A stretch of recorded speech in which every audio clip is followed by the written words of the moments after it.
Merhaba, iyi yayınlar. Teşekkür ederim. Dicle, sen de yakından takip ediyorsun Barış ve Demokratik Toplum sürecini. 1,5 yıldır aslında kritik bir aşamaya gelindi diyebiliriz. Yasal düzenlemelerin yapılması bekleniyor. 20 Temmuz'da aslında bir hareketlilik yaşandı. Kısa sürede meclise gelmesi bekleniyordu çerçeve yasanın. Hala gelmiş değil. Az önce Ayşegül Doğan'ın açıklamalarını da ekrana getirdik. DEM Parti'nin bazı noktalarda hala müzakerelerin, görüşmelerin devam ettiğini, uzlaşı sağlanmaya çalışıldığını dile getirdi. Sen nasıl değerlendiriyorsun? Yani bu kadar 20 Temmuz'dan bu yana 31 Temmuz da bitti, geride kaldı. Bugün 1 Ağustos'tayız. Çerçeve yasa açısından yürütülen tartışmalar. Tabii çok içeriğini de bilmiyoruz. Bunu da belirtmek lazım. Ancak edindiğimiz kulis bilgileri var. Yine basına yansıyanlar var. Sen neler söylemek istersin? Elbette 1,5 yılı aşkın süredir aslında bu süreç devam ediyor. Aslında Bahçeli'nin mutlak çağrısından da ele alacaksak neredeyse 2 yıllık bir süreçten söz ediyoruz. Kürt sorunu gibi 100 yıllık bir sorun, yani Cumhuriyet'in kuruluşundan hatta onun daha öncesine de gidebileceğimiz bir sorundan söz ediyoruz. Elbette bu sorunun çözümü noktasında da olabildiğine zorlu süreçlerden geçiyoruz diyebiliriz. Yani elbette 50 yıllık bir silahlı mücadele geleneği var Kürt Özgürlük Hareketi'nin ve bunun akabinde bunun başarısıyla gelişen bir süreç. Ve bu süreçle birlikte aslında Kürt Halk Önderi Abdullah Öcalan ilk günden itibaren, yani Ömer Öcalan'la yaptığı görüşmede bu sorunu çözebilecek güçte olduğunu ifade etmişti. Bu sorunu silah zemininden çıkartıp hukuki ve siyasi zeminle çekebileceğini ifade etmişti.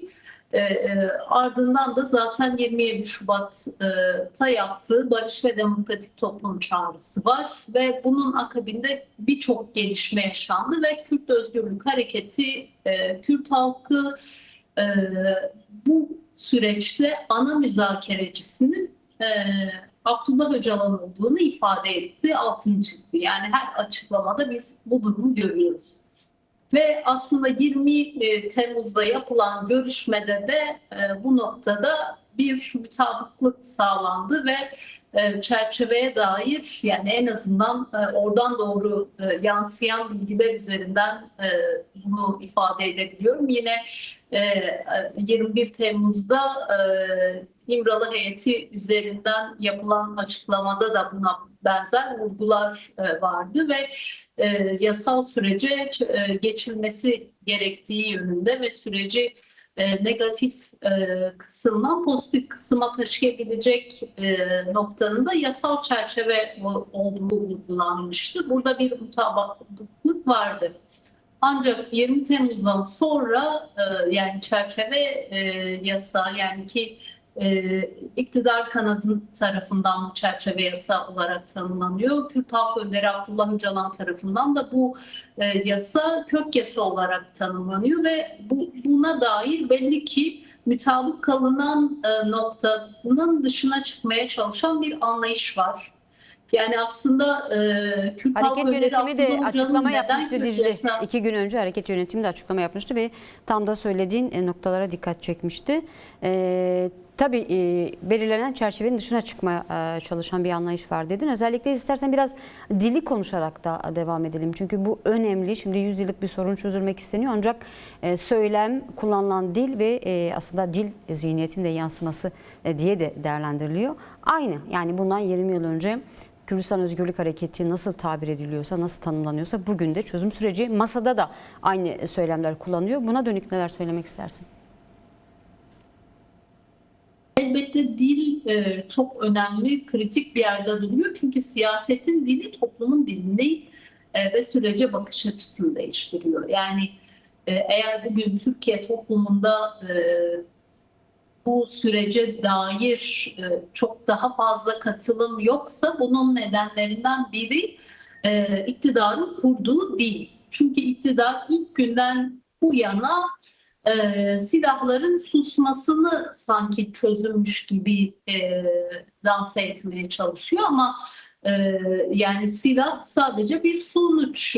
Yani Kürt sorununun bu 100 yıllık geldiği aşamalara baktığımızda, bu 100 yılda yaşanan katliamları hatırladığımızda silah sadece bir sonuç olarak duruyor. Kürt halkının kendi varlığını kanıtlamak için tercih ettiği mücadele yöntemlerinden biri. Ve Kürt Halk Önderi Abdullah Öcalan da varlık tanındı. Evet, bu meselenin yasal çözüme geçmesi için demokratik siyasete, demokratik topluma rol biçti ve bu noktada çağrılarını yaptı. Ama iktidar hala o kadar bu noktada ki hala süreci terörsüz Türkiye diye tanımlıyor. Yani bir komisyon kuruldu mecliste ve bu komisyonun adı bile terörsüz Türkiye değil yani. Hani bu kadar, en azından buradan doğru bile yaklaşıldığında komisyonun adıyla bile anmak yerine hala terörsüz Türkiye ifadesi kullanılıyor. Hala örgütün fesinin gerçekleştiğinin tespiti yapıldıktan sonra yasal düzenlemeler gelecek deniliyor. Hala işte silah bırakmaya dair kimi söylemler var. Yine hala daha inatla silah bırakıldıktan sonra yasal düzenlemeler yapılacak deniyor. Yine yasada en azından anlayabildiğimiz, görebildiğimiz suçsuz ayrımı ve benzeri birçok noktaya girilerek bir dayatmada bulunuyor ama yani buna doğru temelde yaklaşılmadığı sürece bir nevi iktidar tarafından bir çözümsüzlük dayatıldığı görülüyor. Yani hani Peki haftaya ne bekleyebiliriz? Bu görüşler, tartışmalar bunu gösteriyor. Haftaya nasıl gelişmeler bekleyebiliriz? Şimdi çerçeve yasanın gelmesi bekleniyor o pazartesi veya salı günü. Ama gelmeyebilir. Çünkü tartışmaların, müzakerelerin devam ettiğini de biliyoruz. Sen neler söylemek istersin? Haftaya nasıl gelişmeler öngörebiliriz veya neler olabilir bu konuda kulisten? Yani aslında geçtiğimiz hafta da benzer tartışmalar vardı. Pazartesi günü AKP tarafından çerçeve yasanın taslağı Meclis Başkanlığı'na sunulacak. Oradan Adalet Komisyonu'na, oradan da Meclis Genel Kurulu'na gelecek verildi. Ama buna dair görüşmeler sürüyor. Çünkü çerçeve yasanın taslağına dair bir metin taraflara iletilmiş değil. Evet. Yani AKP'nin elinde, dosyasında ne var bunu kimse bilmiyor. Sadece sözlü olarak aktarılanlar var ve DEM Partili kaynaklar bu meseleye dair sözlü olarak aktarılan maddelerin ya da konuşulan çerçevenin İmralı'daki yürütülen tartışmalar ve mutabık kalınan noktadan çok uzak olduğunu belirtiyor ve buna itiraz ediyor. Bu yüzden aslında evet, bir uzlaşma sağlanırsa ortak bir akılla bu çok hızlı bir şekilde çerçeve yasa meclise gelir. Adalet Komisyonu'nda 1 ya da 2 gün içerisinde oylanır. Ardından da Meclis Genel Kurulu'nda 1 ya da 2 gün içerisinde oylanabilir. Ve bu şekilde geçebilir. Elbette AKP kendi hazırladığı ve kendi bakış açısıyla sunduğu bir çerçeve yasayla da gelebilir meclise. Bu gerçekten süreç açısından kritik bir haftayı işaret ediyor ve süreç bağlamında da bir krize de yol açabilecek bir noktaya evriliyor. Bu yüzden aslında hem demokratik kitle örgütleri, toplum, hem de DEM Partili siyasetçiler yine Özgürlük Hareketi benzer şekilde çağrılar yapıyorlar ve Kürt Halk Önderi Abdullah Öcalan'ın ortaya koyduğu çerçevenin esas alınması, orada mutabık kalınan maddelere uyulması gerektiğini belirtiyorlar. Aksi halde bunun aslında daha önceki açıklamalarda da vardı. Bunun bir özel savaş taktiği olduğunu da belirtiyorlar.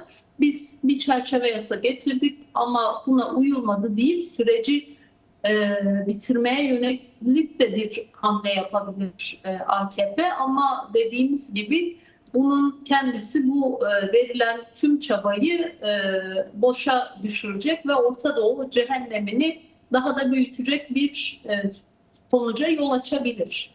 Peki Dicle, teşekkür ediyorum değerlendirmelerin için. Tabii bu konuyu konuşmaya devam edeceğiz önümüzdeki haftada. Teşekkürler. Kolay gelsin.